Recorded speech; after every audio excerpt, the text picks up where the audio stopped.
जरांगे, शिंदे आणि पवार हे मराठा जातीचे आहेत आणि देवेंद्रजी ब्राह्मण जातीचे. म्हणजे ह्यांचं राजकारण काय चालू आहे हे महाराष्ट्रातल्या लोकांना समजलंय.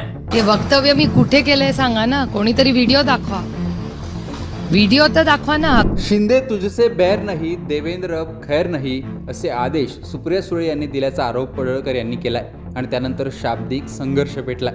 राष्ट्रवादीच्या प्रवक्त्यांच्या बैठकीत सुप्रिया सुळे यांनी फक्त देवेंद्र फडणवीस यांना टार्गेट करण्याच्या सूचना दिल्याचा आरोप भाजपने केलाय. तसंच जरांगे आणि शिंदेंना टार्गेट करू नये असंही सुप्रिया सुळे यांनी म्हटल्याचा आरोप गोपीचंद पडळकर यांनी केला आहे. जरांगे शिंदे से बैर नहीं, देवेंद्रजी तेरी खैर नहीं.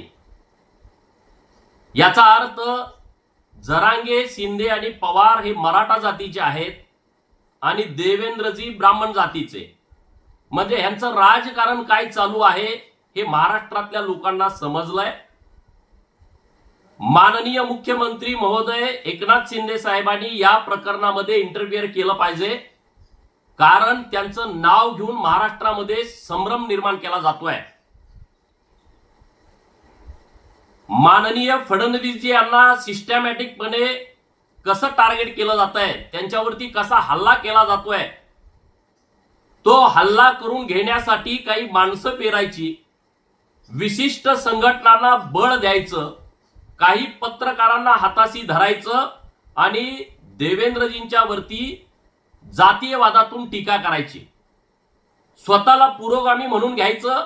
आणि जेव्हा राजश्री शाहू महाराजांचे वारस छत्रपती संभाजी महाराजांना खासदारकी दिली तेव्हा पूर्वी छत्रपती पेशव्यांना नेमायचे आणि आता पेशवे छत्रपतींना नेमतायत, अशा पद्धतीनं स्टेटमेंट द्यायचं. खरं तर देवेंद्रजींनी राज्यसभा देण्या अगोदर राजश्री शाहू महाराजांच्या वारसांना तुम्ही कधी खासदारकी दिली नव्हती.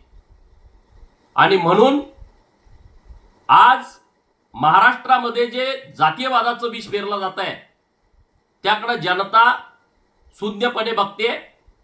पवारांचा एक फॉर्म्युला आहे, पुरोगामीपणाच्या बाता हाणायच्या आणि जातीयवादावरती चर्चा घडवायच्या. देवेंद्रजी तुम्हाला पुरून उरले, देवेंद्रजी कशातच सापडत नाहीत, तर मग त्यांच्या जातीवरती बोला.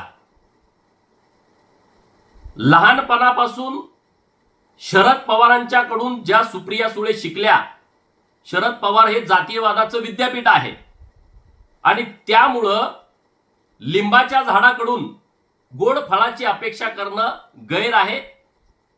जसा बाप तशी लेक.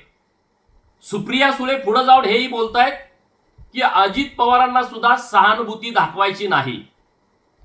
अजित पवार महाराष्ट्रभर लाडकी बहीण योजनेसाठी फिरतायत आणि सुप्रिया सुळे स्वतःतील किडकी बहीण महाराष्ट्राला दाखवतायत. दरम्यान गोपीचंद पडळकर यांच्या आरोपांना सुप्रिया सुळे यांनी उत्तर दिलंय. मुळात आपण असे विधान केल्याचे पुरावे त्यांनी आधी द्यावेत असं आव्हानच सुप्रिया सुळे यांनी दिलं आहे.